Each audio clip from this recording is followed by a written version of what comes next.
Waiting. Okay. Good morning, Gita. Hello. Morning, Ivana. Yeah, how are you? Good, thank you. Yeah. It's already August. Can you believe it? Yeah, lor. So fast, huh? Mm-hmm. But we have been partnering for a few years already, and then you have been sharing in my platform. So thank you very much for Thank you for continue. giving. Thank you for giving us the opportunity to spread the Wow. knowledge. Yeah, it's interesting because when I send out this email, there's a lot of registration coming in. So before we start our webinar, I just want to do a sound check with the online audience. So if I mention your name, can you type in the chat box where are you logging in from, which location, okay? YC, Abdul Almo, Almonem, Max, Grace Tan, Kim, Iris, Yvonne, Lo, Wilson. Well, there are many more coming in. So can you type in, if you can hear us, can see us, can you type in the chat box where are you logging in from? So that we know lah. Now is the audio visual check. So Yiwei, David, Daniel, Eric, Lim Cheng Hai, Saga, Amir, any? Okay, Jakarta, Carola Moninja from Jakarta. Wow. Hello. How about the rest? Malaysia, can you all hear us? Jakarta can hear us already. How about anyone from Malaysia or somewhere else? Susanna, Wei Kian, Finn, can you hear us? If yes, can you type in the chat box? Where are you dialing in from? Hi, Wei Kian. Oh, Bangsa. Okay, good. So, can continue on type in the chat box. Or Kim from KL, Amir from KL. We have a lot from KL. So, today's webinar is how to protect your ideas when pitching to or meeting potential partners or an investor. So, we have today Miss Gita. She is the Director of Trademark and Design Division of CAS International. So she will share with us what is the best way to secure your idea and what is the best way to review it and what is necessary and when revealing your ideas and how your ideas should be shared to whom and in what conditions. So there will be a Q&A session towards the end, but I will pass the floor to Gita. You can start to share. Okay, thank you, Ivana, for the introduction, and welcome everyone to the webinar this morning. For you to take time off on your busy Wednesday morning and listen to the session, it must be really important to you, and I'm really happy to be able to shed some knowledge in this area. So shall I start, Ivana? Go ahead. Okay, so I'm going to move on to slides now. And yeah, as Ivana said, if you have any questions, please feel free to type your questions in the chat box, and you can address them at the Q&A session.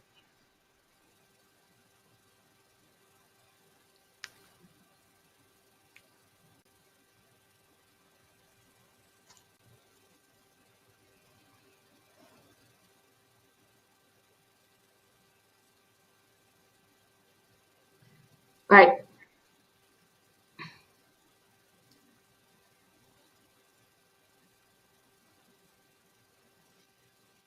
All right, everyone. Before we begin, just a quick introduction to who we are, because most of the time you want to know who is the person presenting as well. And CAS has been around since 1999. We do everything and anything related to intellectual property in Malaysia. We have an office in Singapore and Indonesia as well. And soon we'll be opening an office in Myanmar. So we're very familiar with the IP law in the Southeast Asian region, and we help clients protect it in this area. And so a bit of what we do, we help them protect brands, anything they have garnered goodwill and reputation in, so that others can't come and copy it and steal their market share. We also help them protect intellectual creations, any creations, whether it's the design or the technology, we help them protect it if it can be protected. Then we also advise them on how to license it, conduct valuation on the IP assets, do franchising, basically monetize the IP rights. And we do a lot of skills development courses, such as public awareness seminars, such as this one. And we are known in the industry for quite a number of years by many third-party companies. And these are some of the accolades that we've received over the years. Okay, moving on to the topic itself, how to protect your ideas when pitching or meeting potential partners and investors. So a lot of clients or the lay people approach us with these questions very often. A lot of effort goes into creating proposals or coming up with ideas, and then it's then shared to stakeholders or parties which can then help to execute the ideas or fund the ideas, which are investors. So it's very important that you are aware of what you can do. So yeah, so that's what I plan to address today. So we'll be talking about what are you sharing? Can you protect the content or the info that you have shared? How much should you be sharing? And who should you be sharing with? And we'll also explore 4 actual cases, one which has occurred abroad and 3 that happened in Malaysia. So you can learn from the mistakes or the decisions of the court in these cases.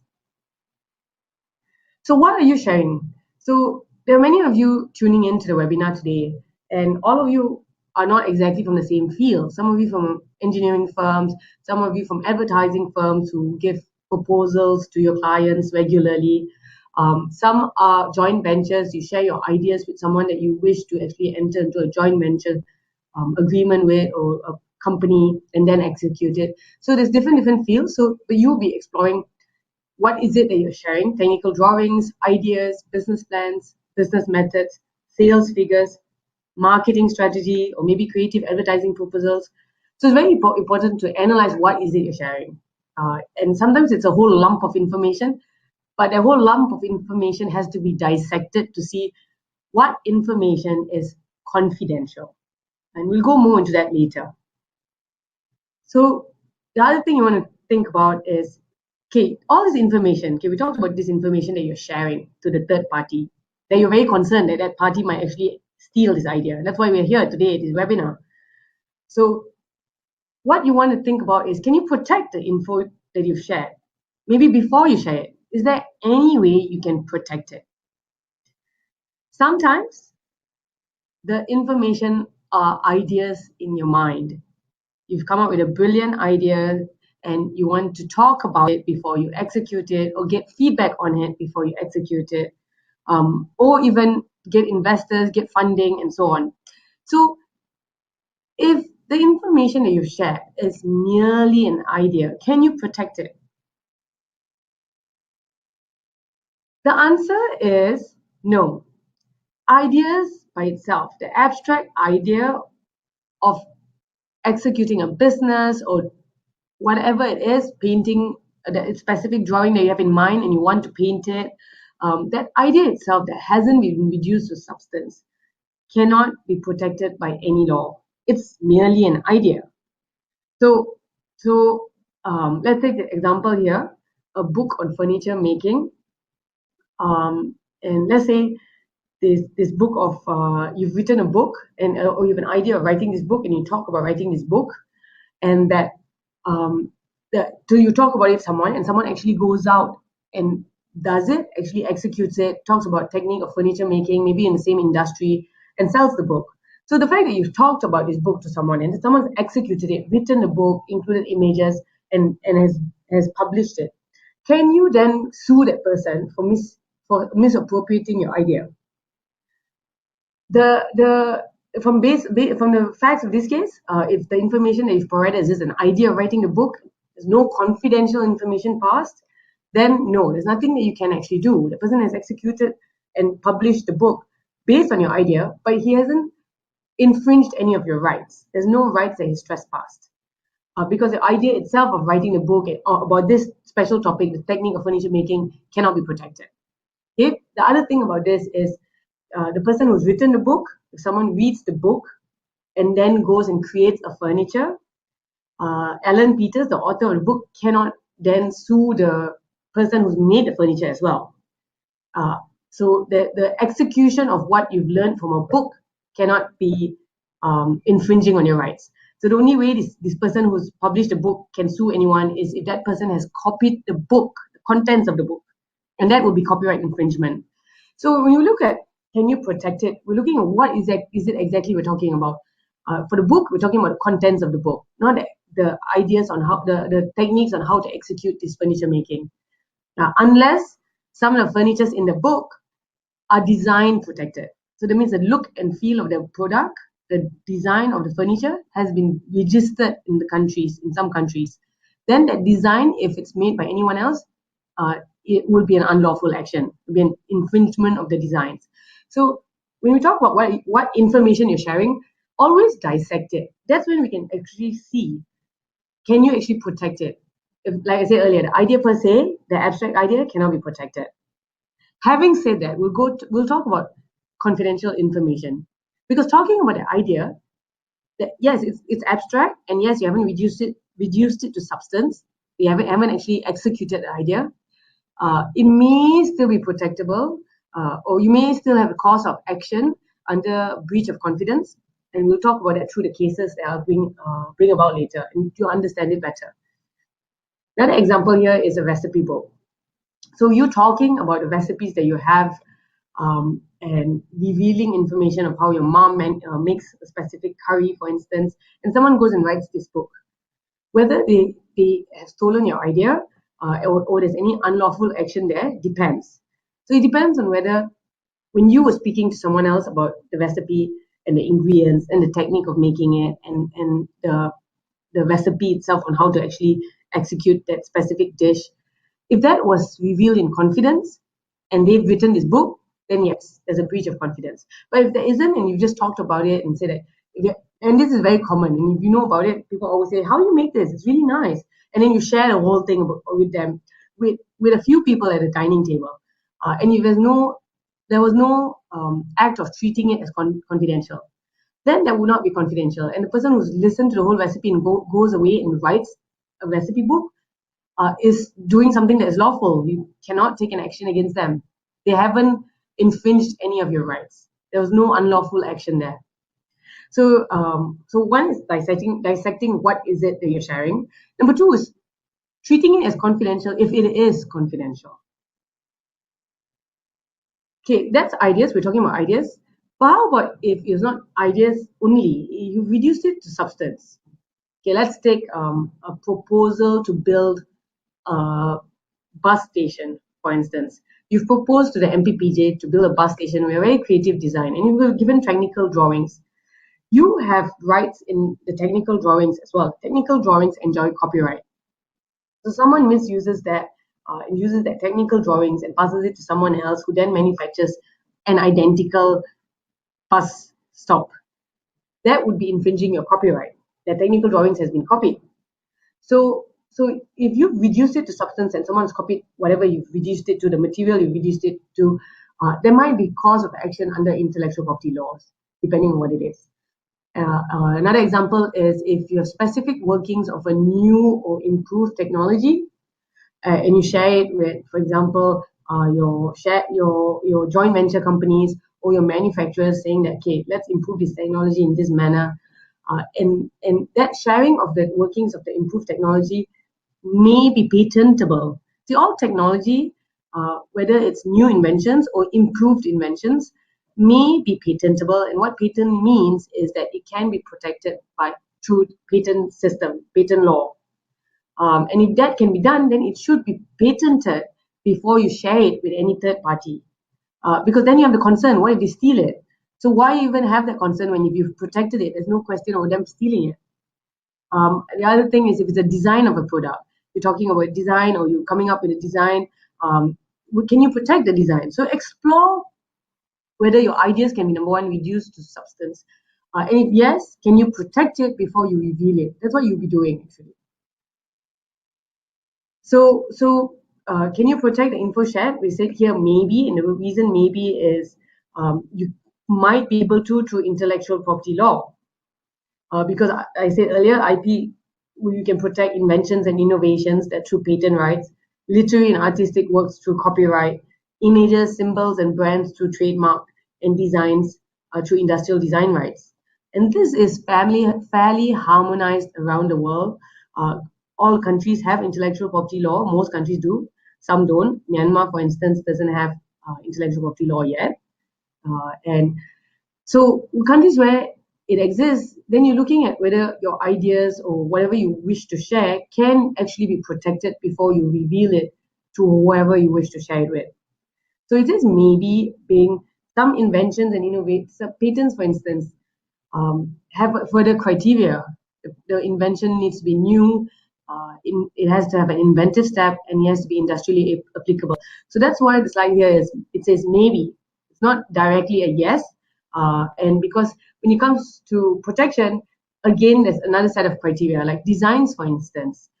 A design has to be new before it can be registrable in Malaysia. And most countries, some countries have unregistered design rights, European Union, for instance. But where you might be able to protect it, then you have another set of criteria to meet. So it's a question of whether you've met that as well. So very briefly, we'll touch on intellectual property rights for those who actually are not too clear about it, and then we can go on talking about the information that you shared further. So intellectual property rights are rights given to persons over the creations of their mind. So that's why we're saying, have you reduced the idea that you have into substance? These are basically IP rights protects ideas that you have, but the ideas cannot be just abstract ideas. It also gives creators an exclusive right over the use of his or her creation for a certain period of time. So certain period of time being IP rights have a certain duration. Copyright, for instance, is 50 years from the author's life.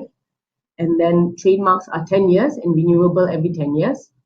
Design rights are 25 years in Malaysia, and patent rights are 20 years. So you see there is a specific time period that you have exclusive rights for. Trademarks pretty much last forever because every 10 years you can renew it, and you can own it for 100 plus years. There's no time limit to how many times you can renew it. Whereas designs, after 25 years, your design then becomes a public domain. It enters the public domain. Anyone can copy that design and you can't take action against them. Similar to patents, anyone can use your patent, your invention, 20 years after you've patented it. So the 20 years gives you exclusive rights. And intellectual property rights are weapons in the battle for a place in the market, because you are using it to actually build a fence around your USP, your unique selling point. If you've created any invention or design, or you have copyright, you basically you're one step further than your competitors. You have one thing that they cannot use. They cannot copy that. They should not be able to copy that. So when you protect it, competitors can't actually use it. And if they do use it, you can attack them with these intellectual property rights. What is important now is that the weapons must be strong and relevant, because when you have intellectual property rights, getting the right advice at the beginning, getting a strong patent, getting a good design, it's all important. Getting a strong trademark is important, because these are weapons that later on, when you go to court to attack a competitor who's misusing your rights, the action in court might fail if the weapons itself is not strong. So a bit more on IP rights. They're granted by the government of each country. So that's why it's jurisdictional. It's country by country.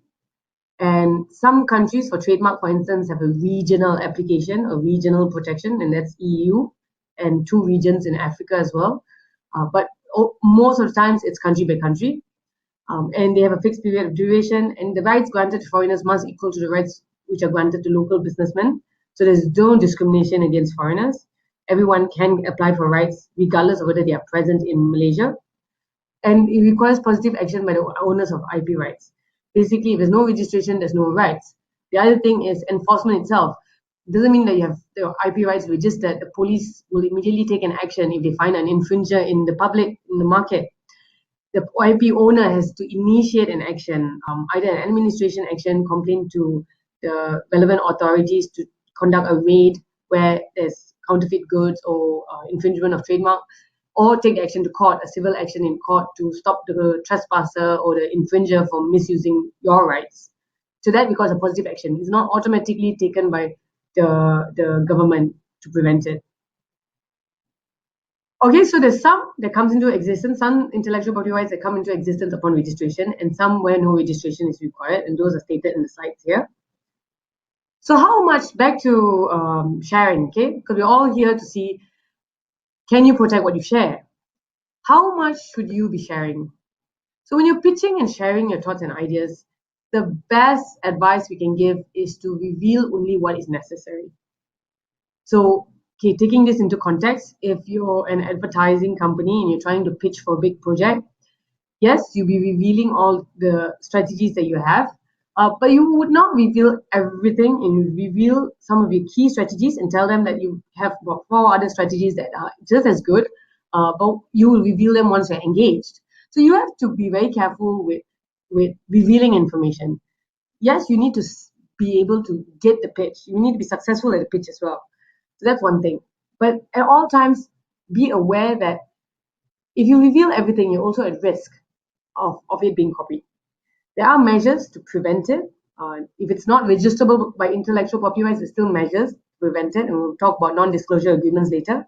And yeah, so but even though you have non-disclosure agreements, don't reveal everything when you don't need to reveal everything. So that's why I said earlier, dissect what is it you're revealing.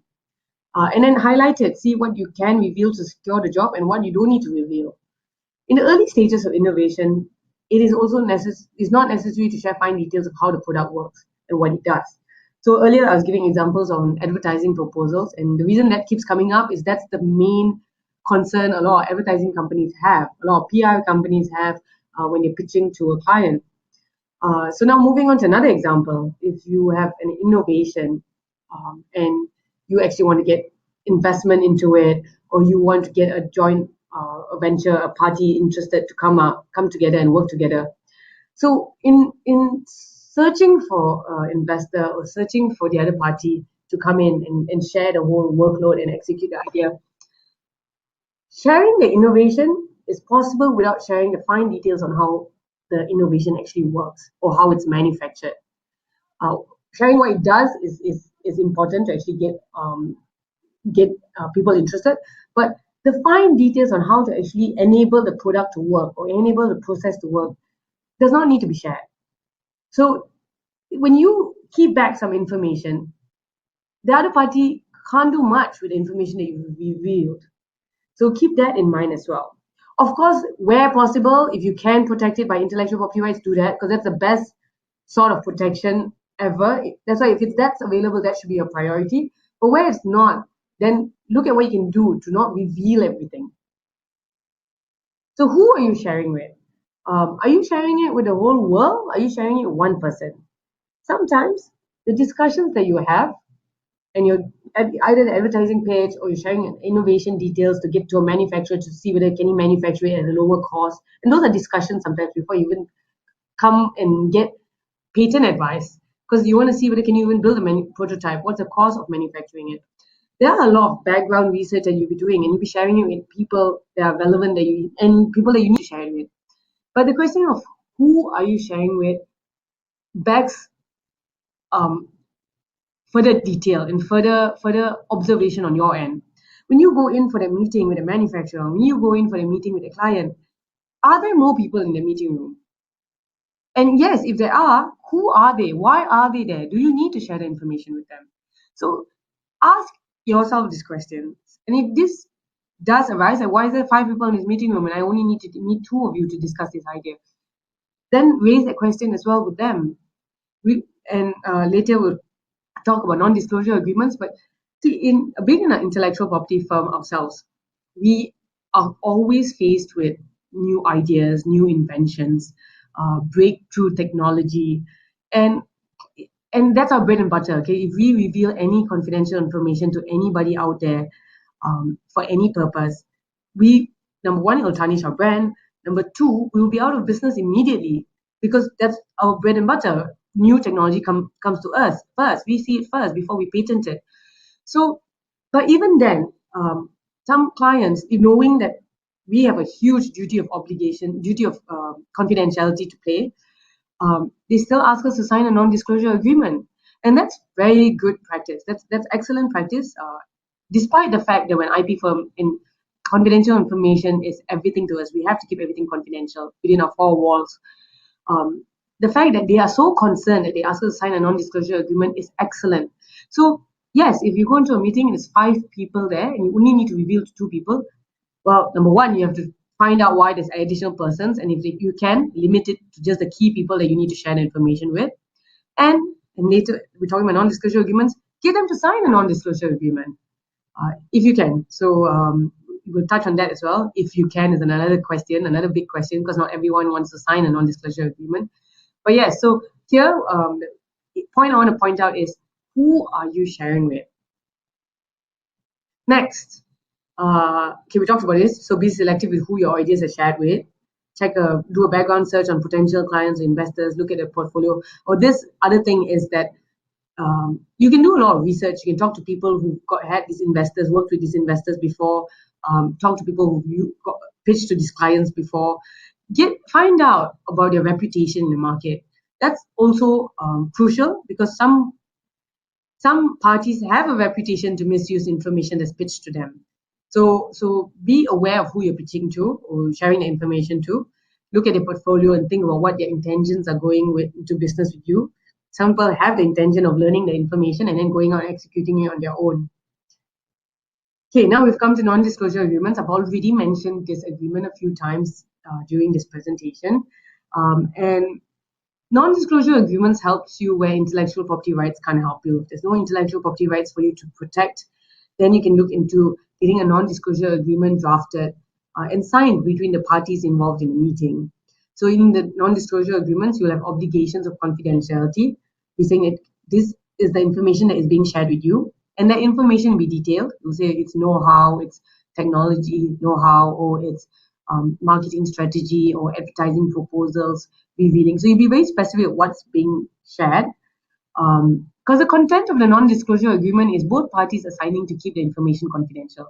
If the non-disclosure agreement doesn't specify what is it that's confidential, what information is confidential, then it's a vague agreement. And agreements can't be vague. Your clauses cannot be vague. Otherwise, there's no point drafting it at all, because you can't actually sue someone on a vague clause.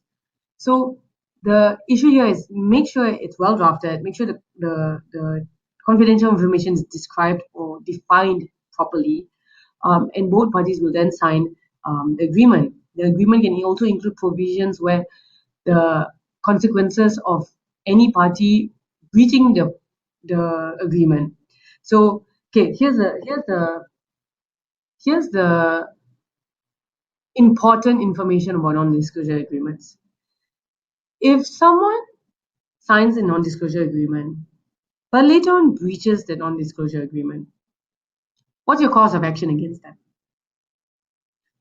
Your cause of action is to sue them in court for breach of contract. You signed here that you would not reveal this information to the public, and now you've gone and revealed this information to the public, or a third party that you were not authorized to reveal the information. So you sue them in court. If you do not have a clause there saying what damages you can claim, how much they have to pay you if they breach the agreement, then it will be for the court to decide. And the court will then see how much have you suffered. Have you lost sales? Have you lost a project? Have you lost a pitch? So then you're leaving it for the court to decide. If you haven't stated in the agreement how much you can get from them if they breach this specific clause on confidentiality, that's one thing. Okay, so always try to specify where you can on what you seek to claim if they breach this clause. Second thing is that with non-disclosure agreements, it's important to remember that yes, they might have breached the agreement and the information is already leaked to the public. What if that information that's leaked to the public is then used by another competitor?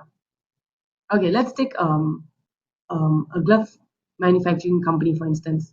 There's a non-disclosure agreement with the manufacturer on certain specifications, and the manufacturer then breaches it and reveals the information to another glove manufacturer.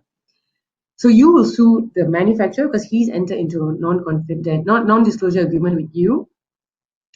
And okay, if you've specified some damages, or even if you haven't specified, you have a cause of action against that manufacturer. But that information now has gone to the third party, and that information is then used by the third party. Can you sue the third party for misusing that information? That information was meant to be confidential. No, you can't. So the direct answer is you can't actually sue the third party because you do not have an agreement with the third party.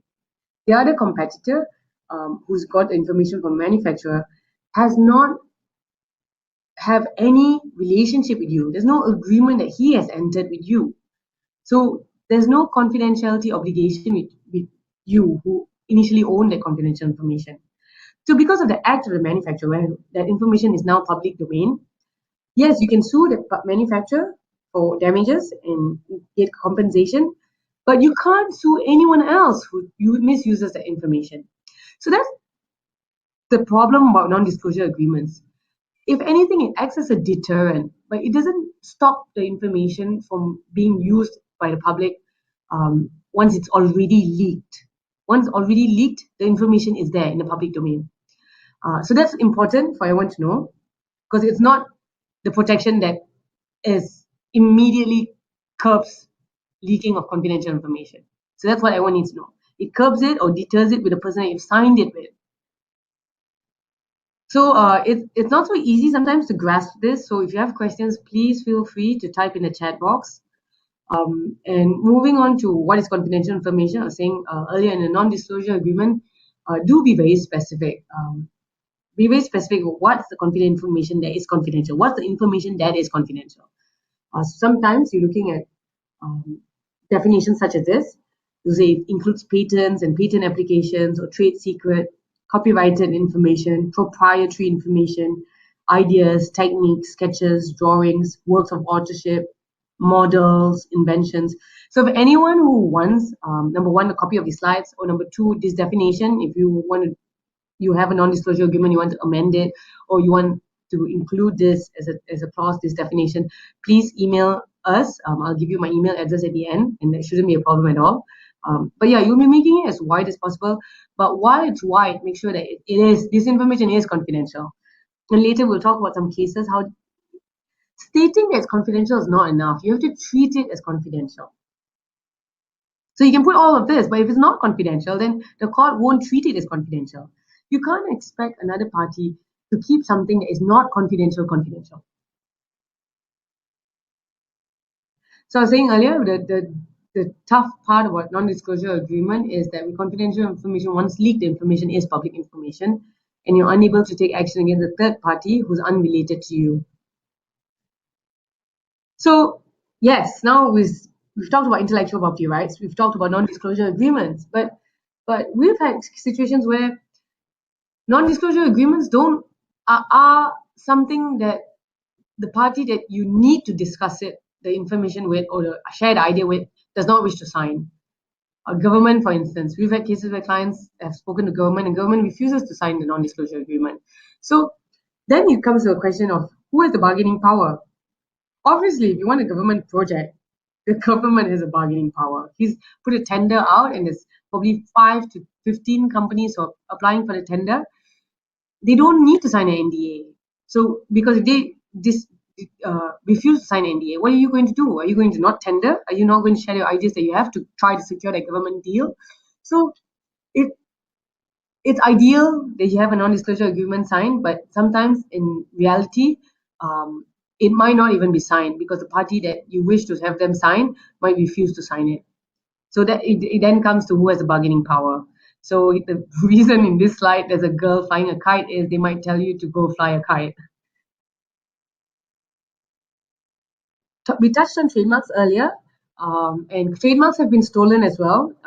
Very brilliant trademarks, catchy trademarks, which joint venture companies have people who like it, then go on, resign, and start a company with almost a similar trademark.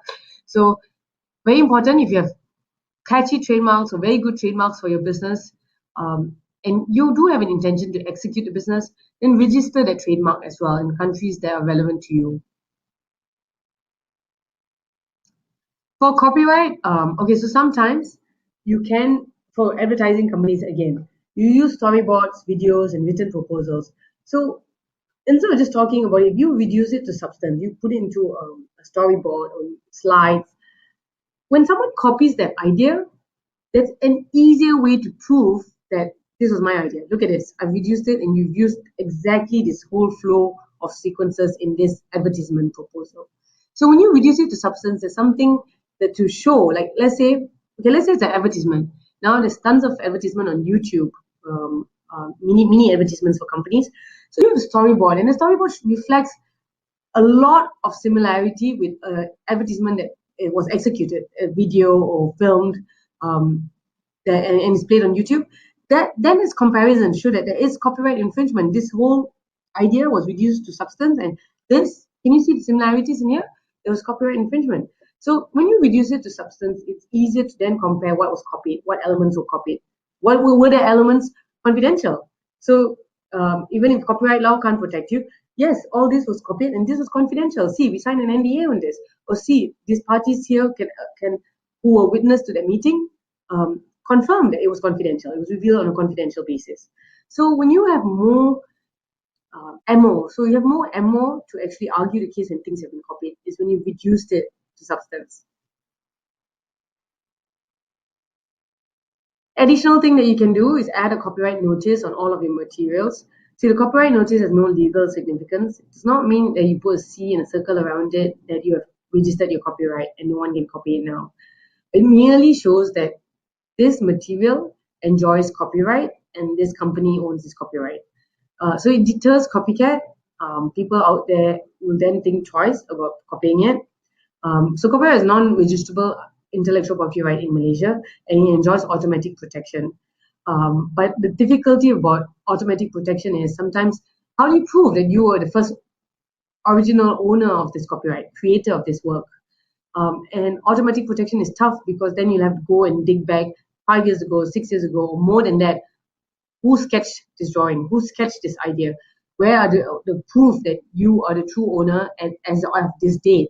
So the fact that it's difficult to prove that, there are countries which allow for voluntary notification. You can volunteer to register the copyright in the IP office, and Malaysia 2 years ago introduced this as well. So you can file a voluntary notification at the Intellectual Property Corporation of Malaysia, and that includes a document saying that you are the true owner and it was created in this specific date, and so on. So it's basically information that you can then use in court, because you can use the registration certificate to show that I'm the true owner. That's prima facie valid until disputed. So that document's valid until someone can dispute that. Right.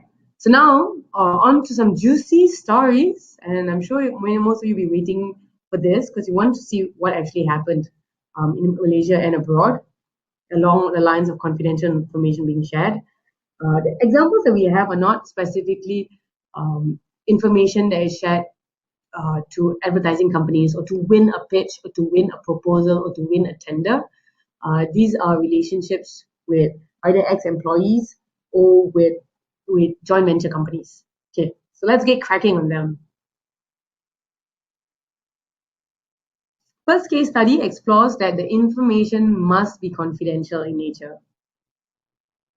So this is one of the leading cases in the UK on confidentiality and breach of confidence. Coco and Clark, A.N. Clark Engineers Limited. Here, the plaintiff designed a moped engine and sought the assistance of the defendants in its manufacture. And the plaintiff supplied information, drawings, and other aids, including list of possible suppliers for the parts for the machine to the defendant. So the defendant was going to manufacture the product, and the plaintiff designed the engine. So the plaintiff brought a prototype to the defendant, and parties had discussed over the next 3 months. So for those in the engineering field or in the manufacturing field, we relate to this quite a bit. Because a lot of time, discussions go into how much is the mold, or where can I get the mold, where can I get the supplies, the ingredients, and so on before there's actual work manufacturing being done. So a lot of discussions are there. So that's what happened here. The plaintiff is the designer of the moped engine, and they were in discussions with the manufacturer. So after the plaintiff had disclosed to the defendants all the details of his invention, the designs and the proposals for manufacture, sadly, the parties fell out, went separate ways, and the defendants then decided to manufacture their own engine, moped engine. Plaintiff, of course, sued the defendants on the basis they were misusing information communicated in confidence. So basically, you're saying there's a breach of confidence. We reveal this information in confidence to you, and you've then now gone and used this information. And the defendants denied that the information provided was confidential. So the issue in this case was whether the information given to the defendants by the plaintiff was confidential. So what's interesting here is, do you notice they did not even talk about a non-disclosure agreement? There's no agreement that we're referring to. The parties didn't sign the agreement. We're not talking about breach of contract. why are we talking about breach of confidence? So there is a common law called breach of confidence, meaning there's a duty between parties when information is revealed to you and it's revealed on a confidential basis, even though there's no non-disclosure agreement, there is a duty to keep the information in confidence. So how is it that it was communicated to them in confidence? In court, how will that be proved? So then it will be witnesses saying that yes, it was revealed in confidence and I witnessed it and so on. So verbal or implied confidentiality obligations would then need to be proved through other means because there's no agreements. So here there was no agreement, but there was a duty of confidentiality in between the parties because the information was revealed in confidence. Okay, but what was then decided in this decision in court, they were analyzing the information. Okay, the early part of this presentation, I talked about information. I said dissect the information. Dissect the information to see what actually was confidential, right? So here they were analyzing, was this in okay, fine, there was a duty of confidence between both parties because one's a designer of the moped engine, the other one is a manufacturer.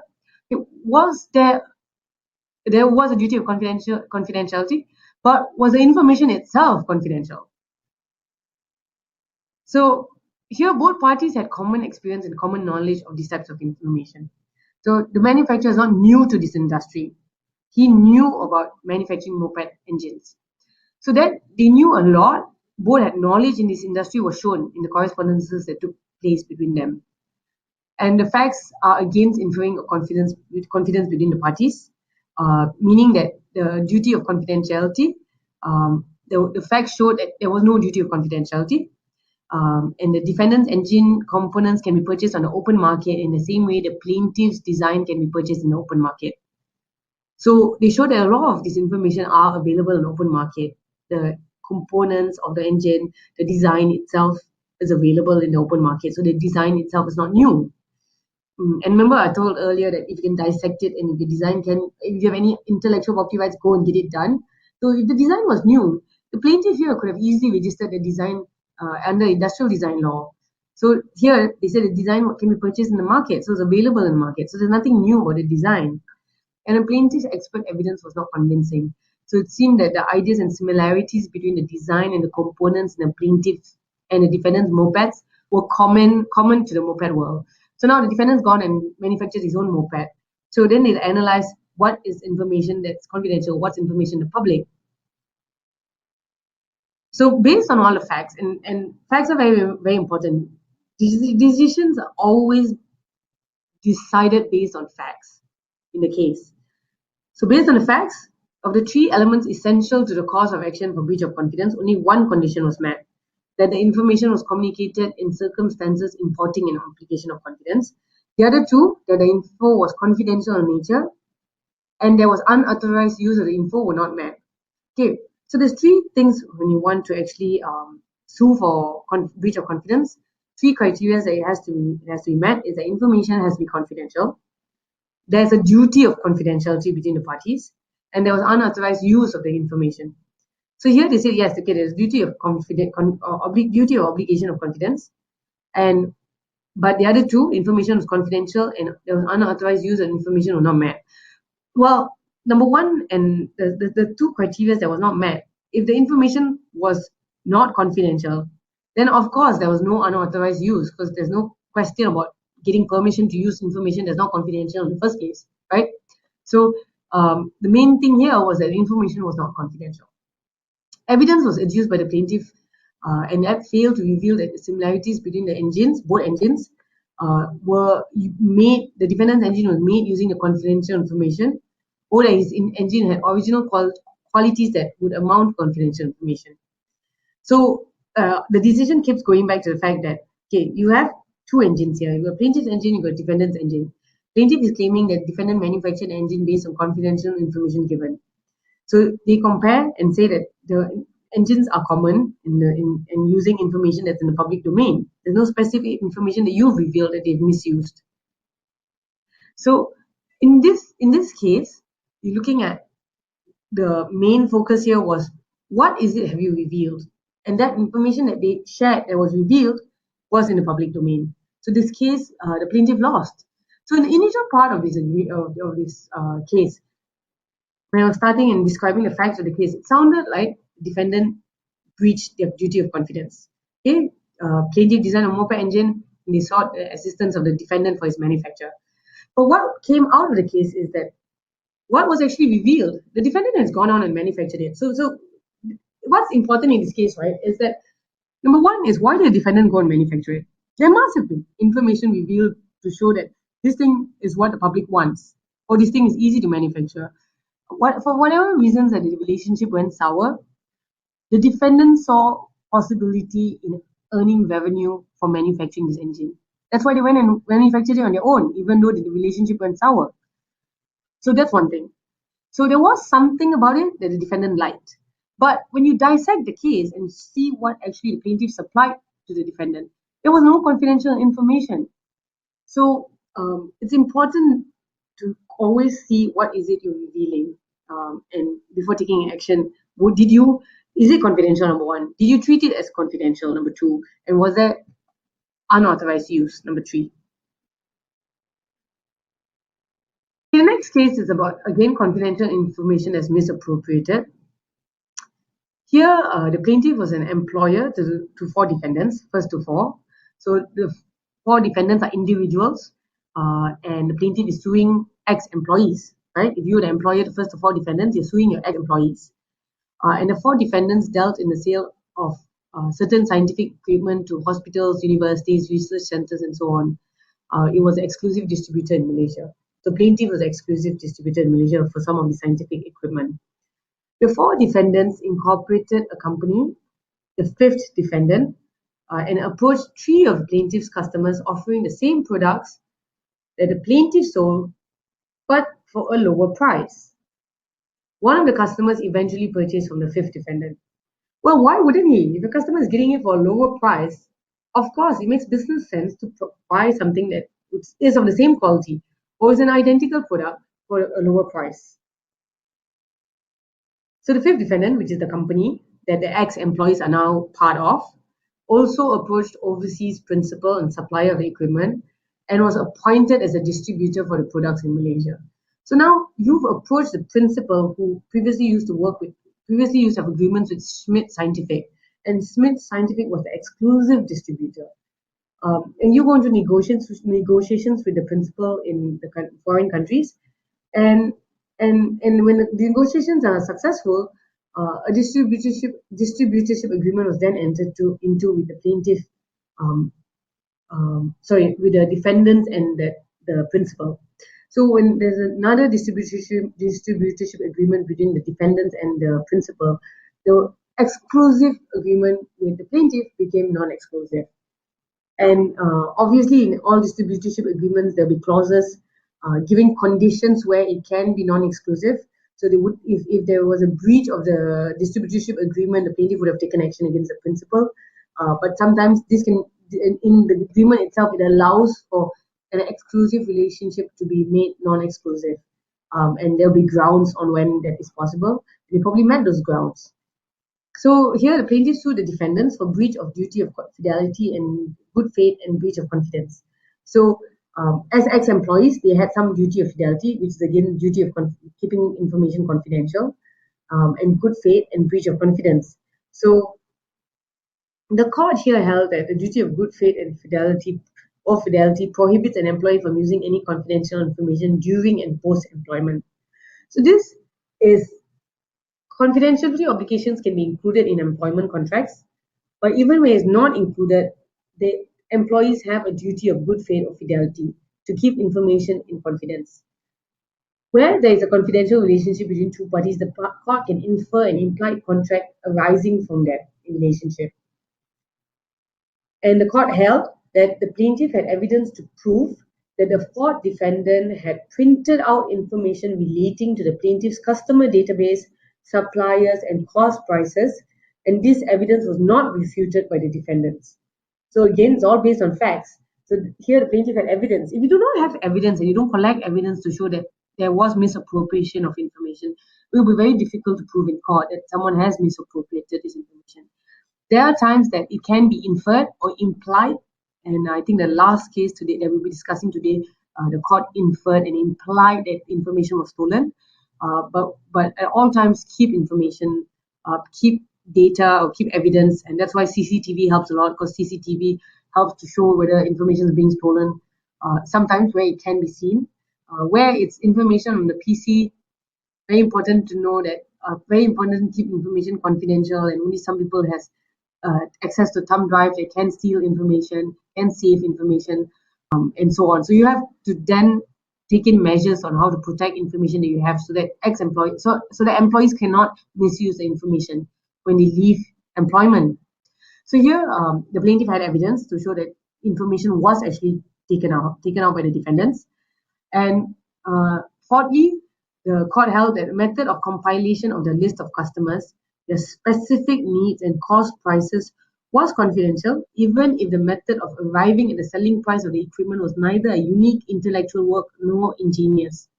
So the defense that the defendants had is that it's not difficult to come up with a selling price, and that is not confidential. But the court found otherwise. They felt that even though it's not so intellectual to come up with it, it's still confidential. It was treated as confidential, and the selling price was not revealed to a lot of people, revealed only to the employees. And the method of compiling which customers get this specific discount, which customers get this specific price range of these products. So every customer has a specific need, and it's all tailor-made. The costing are all tailor-made to their specific need. So that whole tailor-making of the cost to their clients was confidential. So the court found that there was a lot of similarity in the quotation sent out by the plaintiff and quotation sent out by the defendants. And they've inferred that confidential information was used for the defendants to be able to send such a similarity in the court, especially when the defendant had no evidence to prove otherwise. So the defendants claim that they obtained the product specifications from the market, from suppliers and customers, but there was no evidence to prove it. Further to that, the defendants claim that it's a restraint of trade, mainly that if this action works against them, it's a restraint of trade. It means they are not allowed to do the same business, and that's against the whole principle that everyone needs to earn their own livelihood. So they were saying that this restraint of trade when you take this action against me. But the plaintiff showed that we don't intend to restrain you from entering the same industry. But you can enter the same industry, but don't use the information that's confidential to us. So, and the plaintiff was successful in that argument. And the defendants claim that they obtained the product. Sorry, we've already addressed number 8. So, in this case, Schmidt Scientific was successful against their ex-employees, because here, and compare this case with the previous case, here they could prove that the information was confidential. Compared to the Coco Clark case, that one they could not prove that the information was confidential. A lot of the evidence showed that the information was already in the public domain.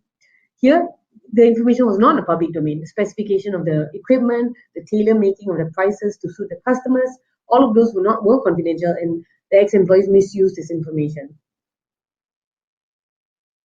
Okay, there are 2 more cases.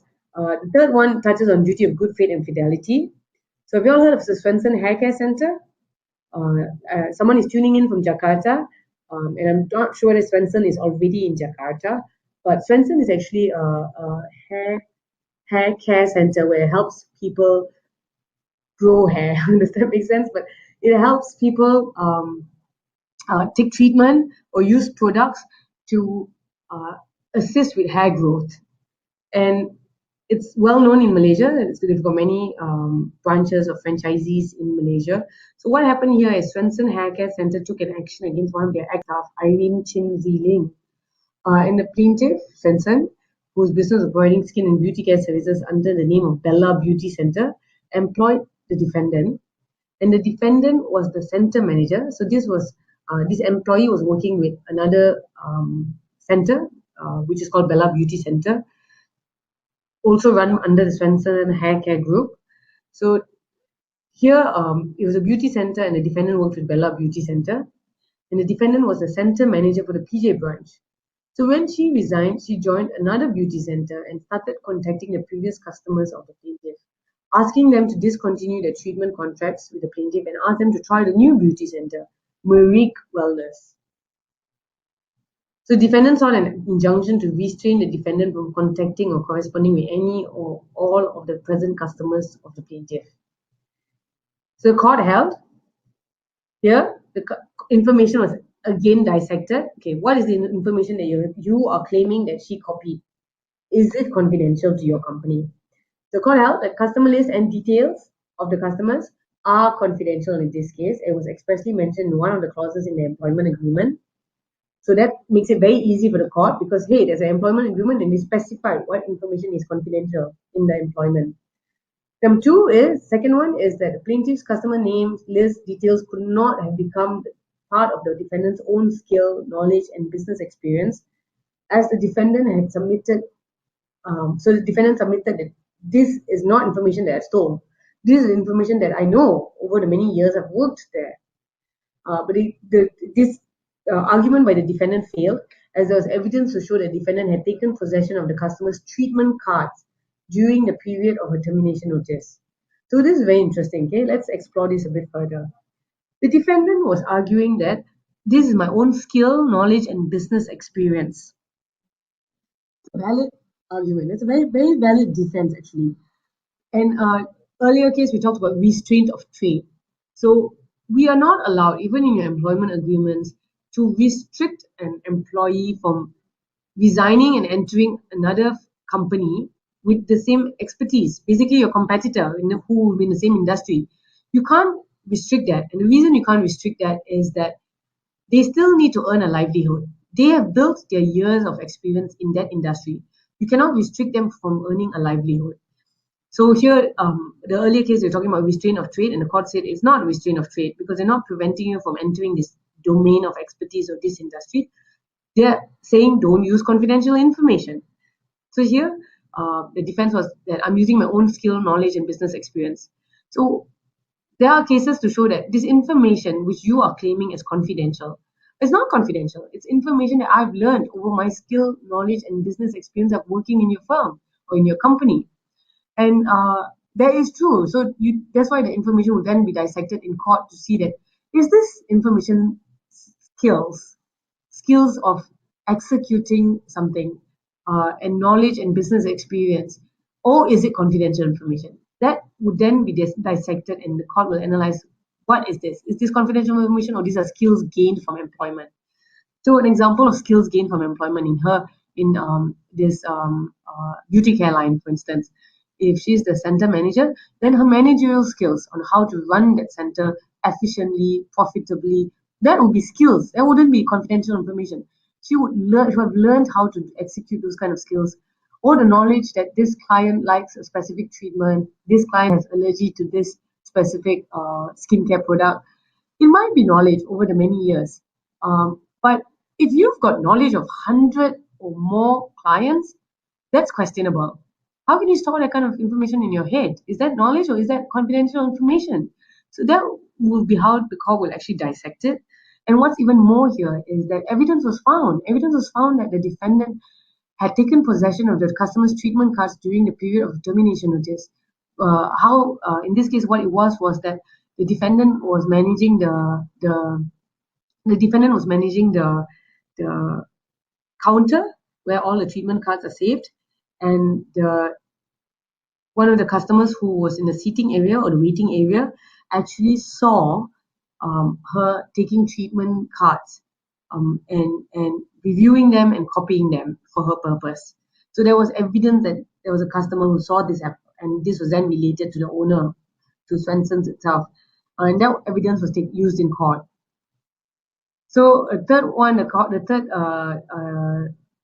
third point that the court held was that the defendant's claim that her livelihood will be affected if injunction is granted was not accepted, as the defendant is an employee in the new beauty center and earns salary and a commission. So they're not preventing her from continuing employment in a new beauty center. But the point is that it's confidential information that was misused, so she shouldn't have used it. So that brings us the end to the third case, and the last case touched talks about inference of copying is too strong to resist. So here it's a case where the court implied that there was copying because of the facts of the case. Let's explore this case.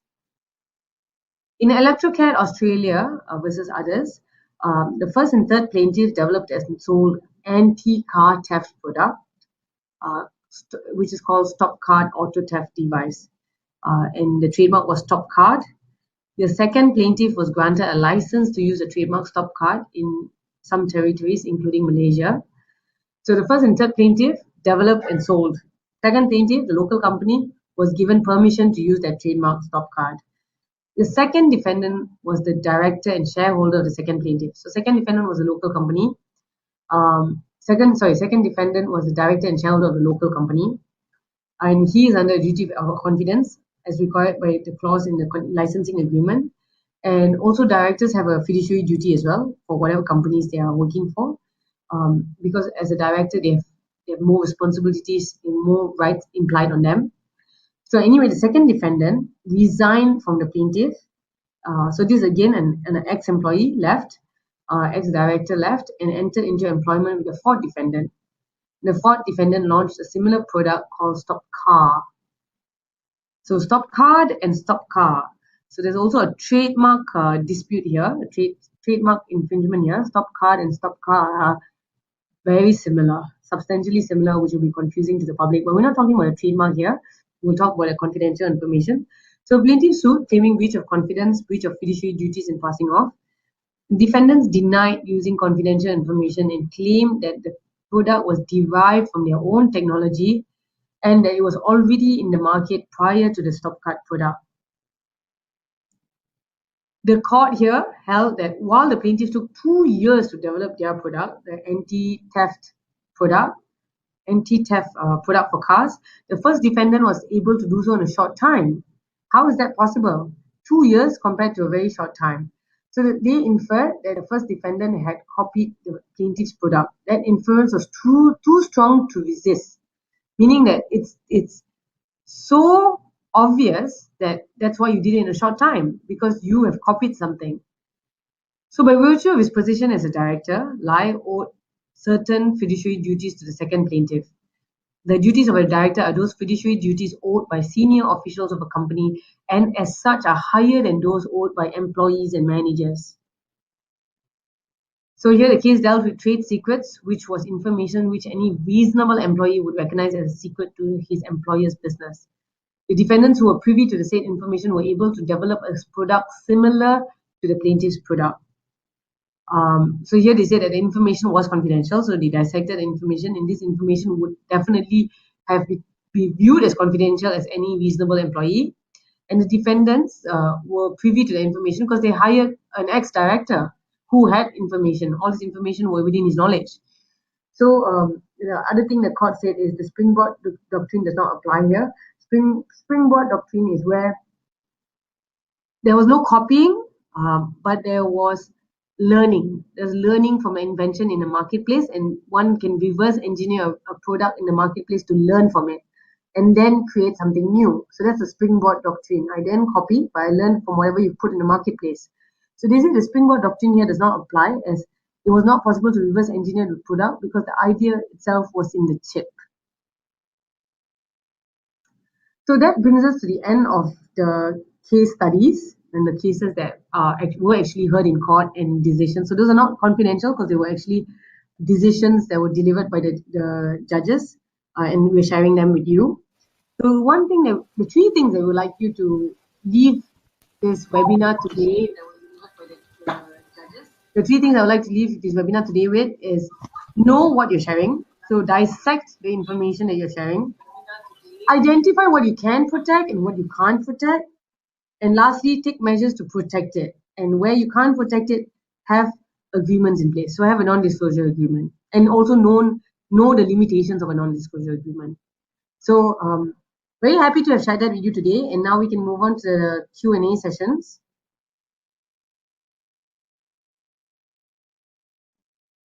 Okay, Ivana, you wanna take over the session? Yeah, hello. Thank you.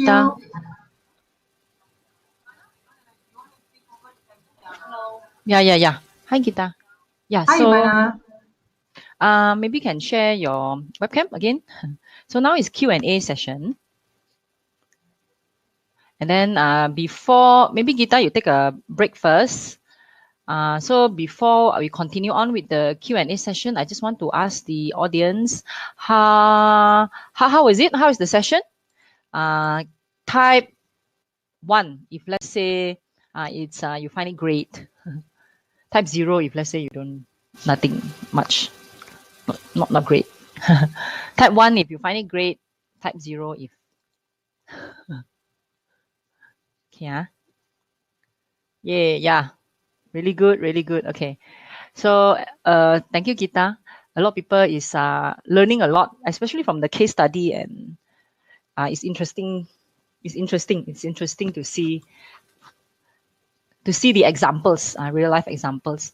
So some people do ask me whether they can get the full replay, MP4 video replay.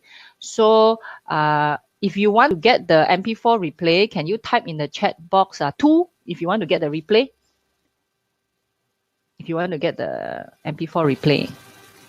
Okay, you want?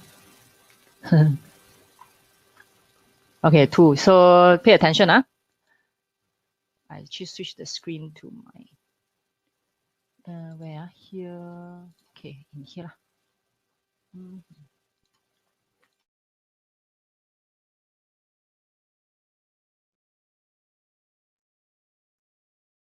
So firstly is to go to my Facebook page, and then you scroll down, there's instruction, right? So for those who wish to get full MP4 video replay, do the below 3 steps. Step number 1 is click on the link. So when you click this link, you will be diverted to the review page. Review. Share review. So you can tell people what you think by copying this. You say, I've attended how to protect ideas when pitching to potential partners and investor. I found that this webinar is what. So your review, you can write in your own review, whether good or bad, also okay. By CAS. Can. Okay, I found that this webinar is what? Your review. So your review, good or bad, also okay. Good or bad, also okay. Okay, then after that, you PM me. I want the MP4, I want the full MP4 download of this. So do this, and then I will PM you back the replay link of the full MP4 video replay. So for those of you who wants to revisit the video, so you can do this, okay? So I'll change the screen back.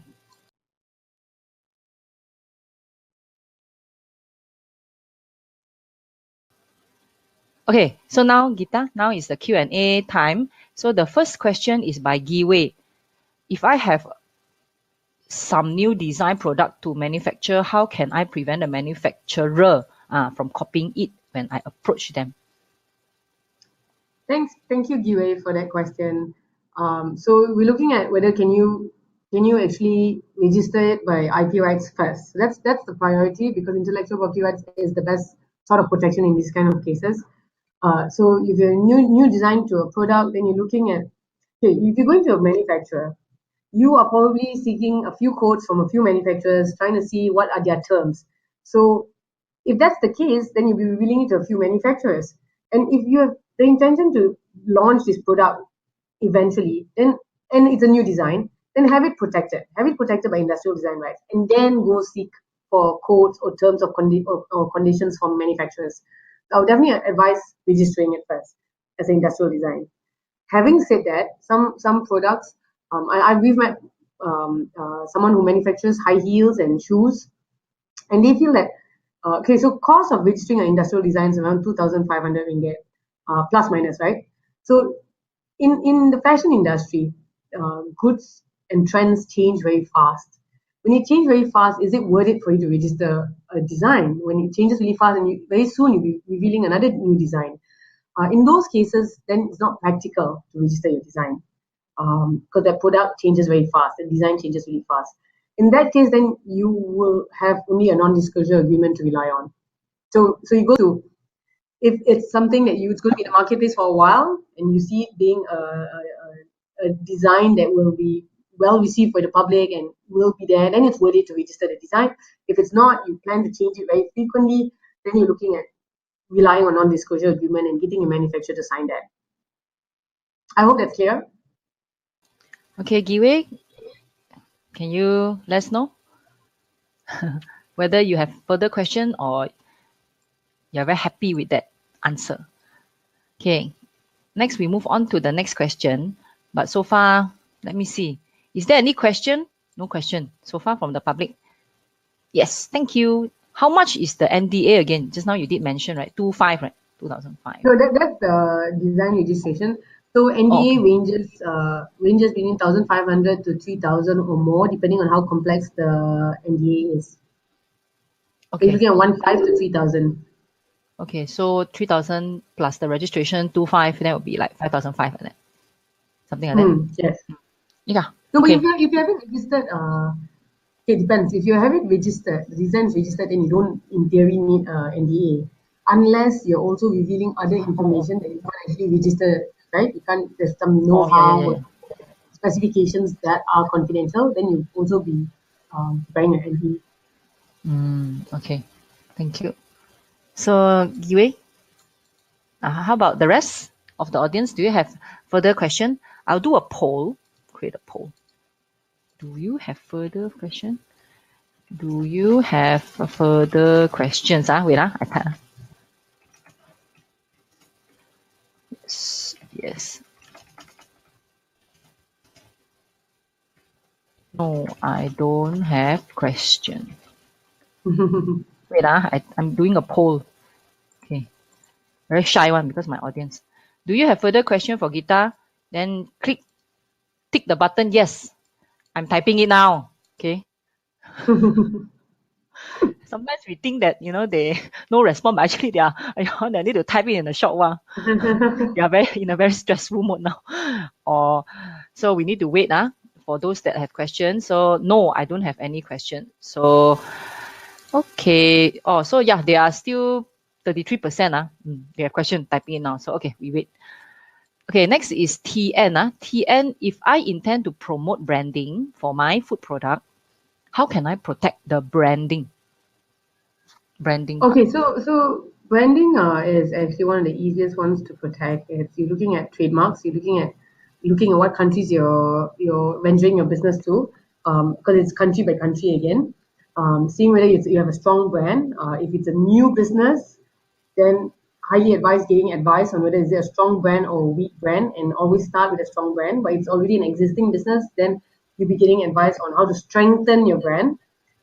Or if it's already strong, then to protect it. So protecting it is filing an application in the IP office, and it takes 1.5 to 2 years to get it registered.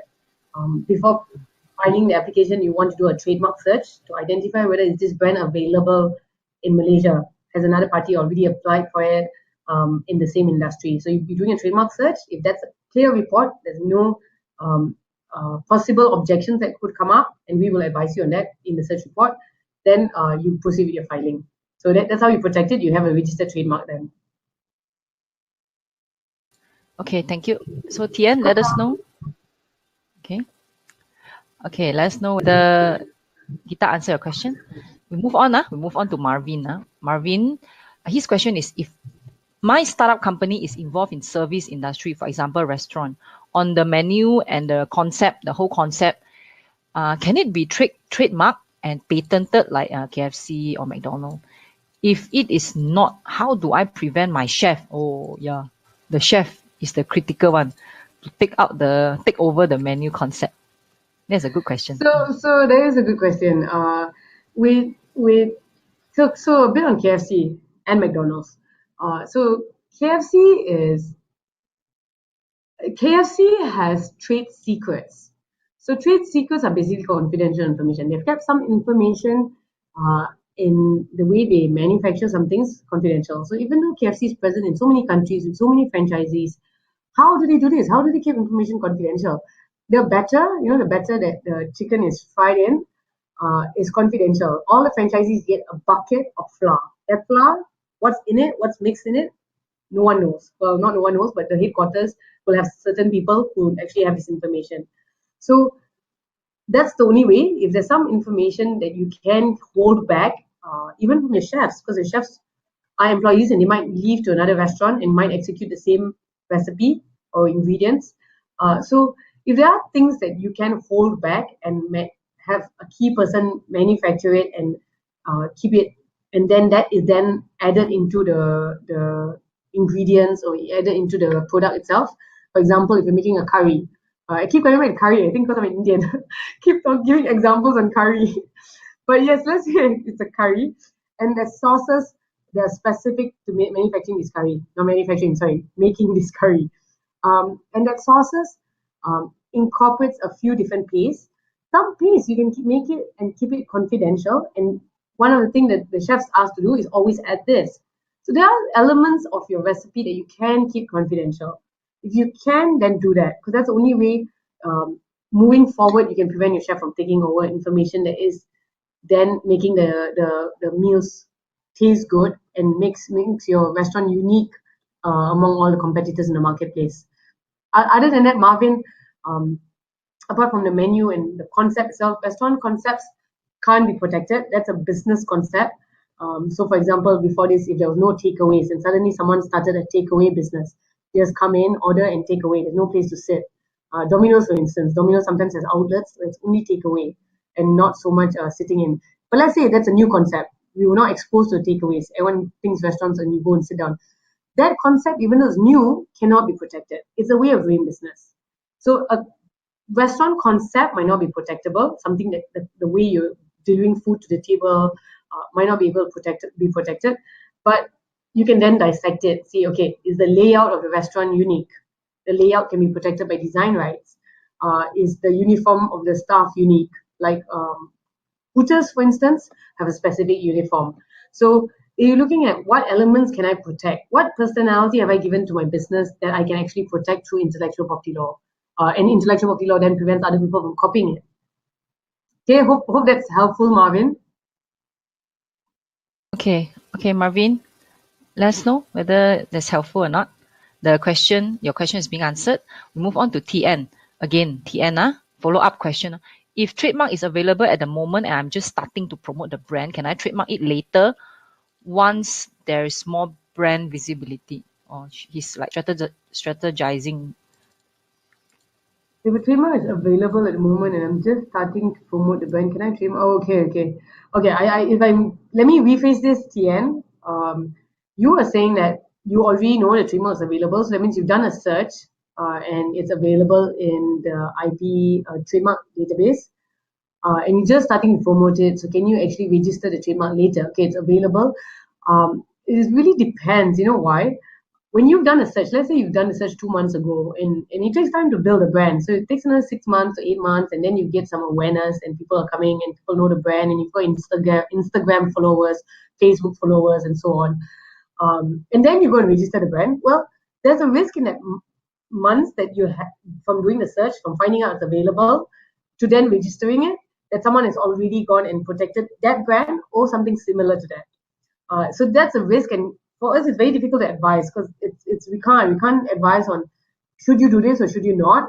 My advice is always, if you believe your business will take off, you believe that you will stay in this business, and you believe that you're going to go all the way to push the business and the sales and to make it successful. All businesses have a difficulty in the first 5 years of being successful. That's proven.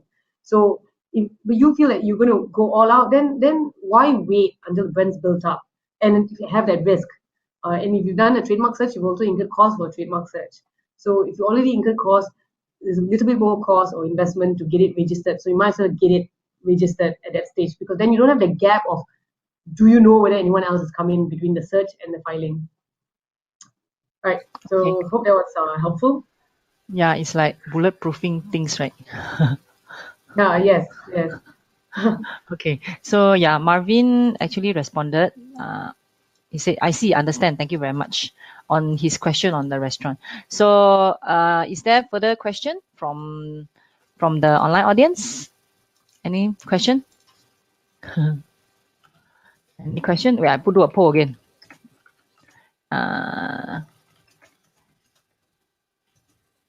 Webinar? No question. Wait, yes, I am still. Wait, yes, don't end the webinar. Wait, I'm typing. Don't end the webinar. Let me see. No. What is this? Oh, I still got Oh, Tian said great point, great answer, point noted. So next is Steve. If someone develop a new system of coaching sports and learners can pick up the sport real fast and well, or is more education, is it? Because of this, sport coaching started hiring other coaches to help delivering out this coaching system to more learners. How to protect this system from being robbed by other coaches when they apply? These are more like education kind of thing. Sports coaching, yeah. I'm trying to dissect your question. Well, okay. If someone develops a new system for coaching sports, and learners can pick up the sports real fast because of the specific coaching method, and because of this, the sports coaching started hiring other coaches to help deliver out this coaching system. Okay, how to protect the system from being robbed by other coaches when they learn? Good question. Okay.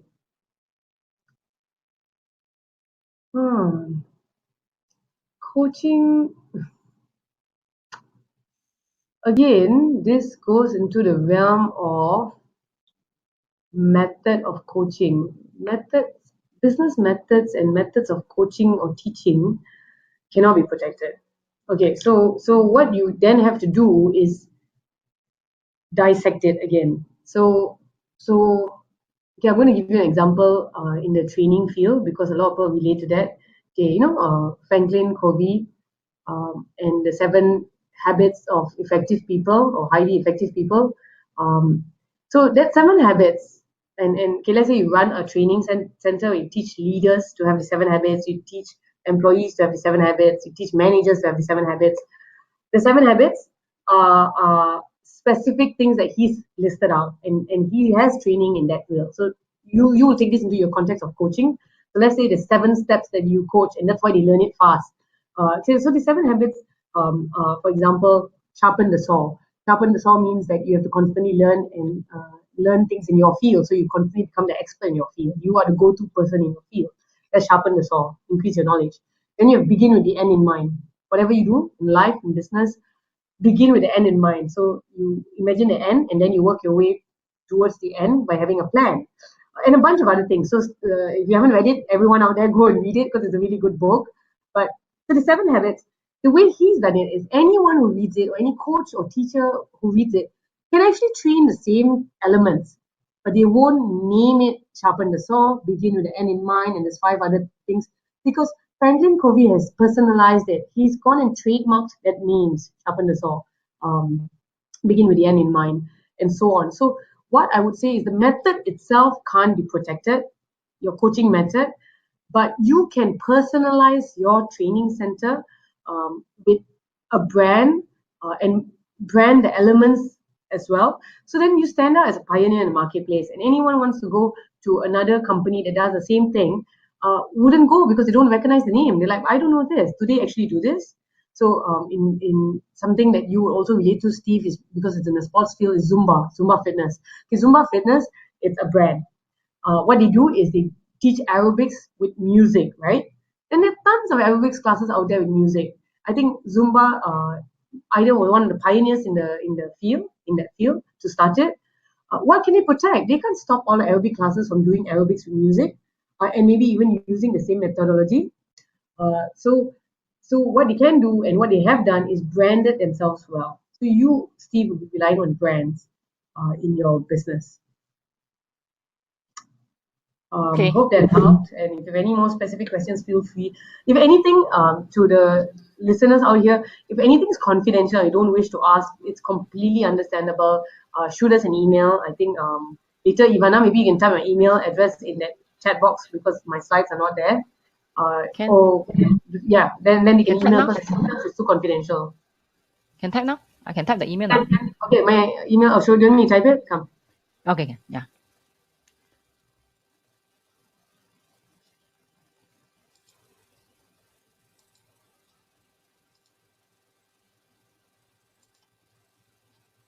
Yeah. So if there's any specific confidential stuff that you don't want to share and you want to know how to protect it, please drop me an email.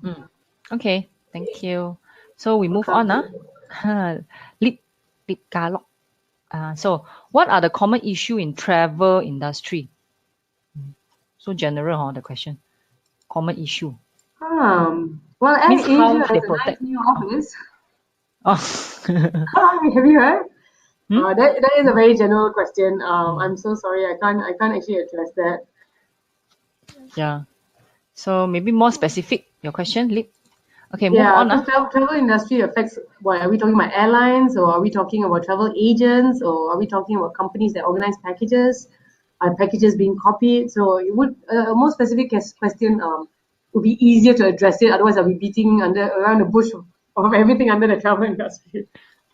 Yeah. So next, Marvin. Can employers set an intellectual property clause during their employment contract or their letter of offer, because it seems apply on technical industry kind of job like programmer, but not applicable in service industry? So no, that's not true. Service industries have confidential information as well. So all businesses have confidential information. Depends on whether you're treating it as confidential information. Clients list is confidential, so you'll be maintaining a database of clients list. Who has access to that? Does everyone have access to it, or only a few people have access to it?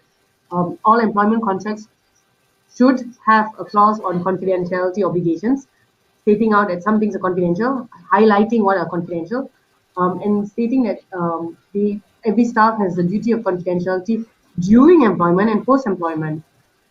In fact, take it one step further. When you do exit interviews, be mind the team that's leaving the organization that you are under a duty of confidentiality. So many things are confidential. Apart from clients list, you're looking at the service industry, you're looking at marketing strategy, you're looking at business plans for 2 years, 5 years, 10 years. You're looking at bonuses, increments, any strategy that you have to retain staff.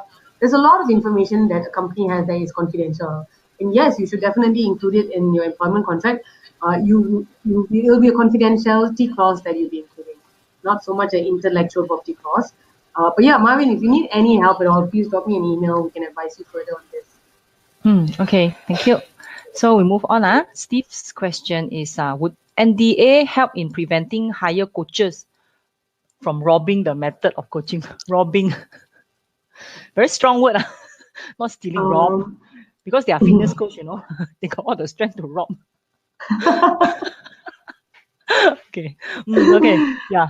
Back to the serious question. Okay. Would an NDA prevent? So earlier, Steve, we were talking about you can confident. Students in the class. Sorry, can you repeat that, Gita? Sorry, just now I lost you. Confident. Sorry, I think using this methodology to teach students, right? So is it confidential? So NDA is an agreement. So this method of coaching might not actually be confidential because you're coaching a lot of people. A lot of people are exposed to this method. Oh, so sorry, just now the line. So the NDA details people from revealing confidential information to the public. You have to then ask yourself, is this information confidential? Okay. So Steve, just now, sorry, Agita, just now your line dropped off at my side. Maybe the audience side they can hear. Steve, did you hear that? Was the answer clear? Okay. Let us know, Steve. Wait, but Steve did comment on your previous answer to his previous question. Thanks, Gita, for the 7. Oh, cannot hear. Yeah, sorry. Maybe Gita, can you repeat your answer again? The line dropped just now. Sure. Okay. So whether NDA can prevent hired coaches from executing the method of coaching, the NDA protects what is confidential, deters people from revealing what is confidential to the public. So it might be a deterrent to your coaches. But whether or not it's an effective method is tough, because when you as you run more classes, the students are exposed to this method. So the method itself might not be confidential. So if it's not confidential, remember the cases that we talked about earlier, if it's not confidential, then the court will throw the case out of court because there's nothing to protect. There's nothing that someone is copying if it's not confidential to begin with. Okay. Okay, so no, the answer is no, right? Yeah, Steve, was that clear for you? Yeah, so the NDA cannot help in preventing from robbing the method, because from the coaches and the student, they all are exposed to the method. Is it? Yes. Okay. Yeah, oh dear, can't hear full again. Okay, I summarize it, Steve. Okay. Next, Steve said, okay, thanks Geeta for the 7 Habits Signature Program. I've attended the signature program. I get what you mean. So next, Felicia, actually, she's running an accounting firm, and how to prevent her staff when leaving the firm and taking over clients. Yeah, this one is a headache of service industry. Yeah. What you have to do is not all the clients have access to your clients list. That's number one. And so clients list is confidential, and they need to be aware that it's confidential. And if you have a lot of staff, then if they all have access to your clients list, it's dangerous. So you would need to then have methods in place or mechanisms in place where only certain staff have access to certain clients and other staff have access to other clients. I even know of a firm that rotates the people who handle their specific clients because they don't want that specific staff to build relationships with the clients. They want them to continuously rotate, so there's no specific relationship being built. And if anything, the owner look at those kind of mechanisms to prevent staff from leaving the firm and taking over your clients.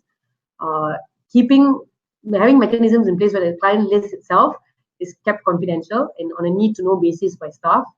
Then it's having systems in place where not all the staff know or build relationships with all the clients. Was that helpful, Felicia? Yeah, let's ask Felicia whether it's helpful or not.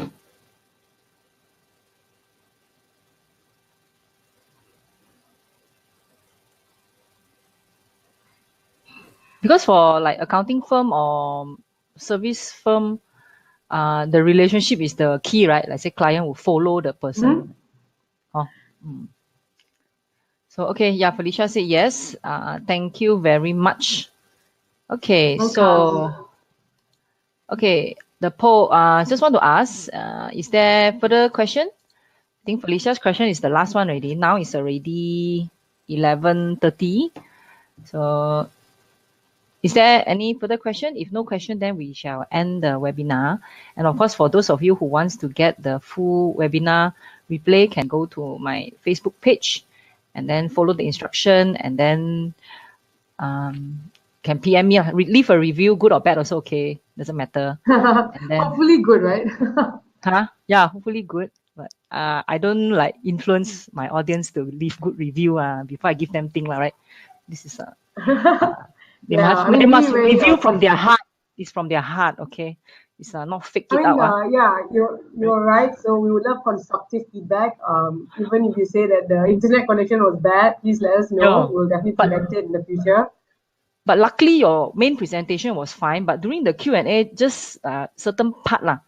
So, but if they replay if they replay the main presentation, let's say Steve, you replay the presentation and you hear back what Geeta has to share, especially on the case study, and you will relate back, and then you have a better idea, right? For example, the NDA thing, you're right. The method. So, okay lah.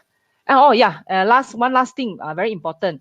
Don't forget, Geeta's email is geeta@cast.com.my. So if you have any further question and you need Geeta's help, can you email directly to her, geeta@cast.com.my. So, okay, Tian said, fantastic presentation, like the numerous case studies and the various examples she shared, testimony of her experience. Yes, of course. Thanks, Tian. Okay. So thank you everyone. Thank you, Gita. And thank you for Diana and your team for supporting from the background. Right. Thank you. Diana is in the room, and thank you. Thank you, Gita. Thank you. Bye. Bye, everyone. Thank you. Bye.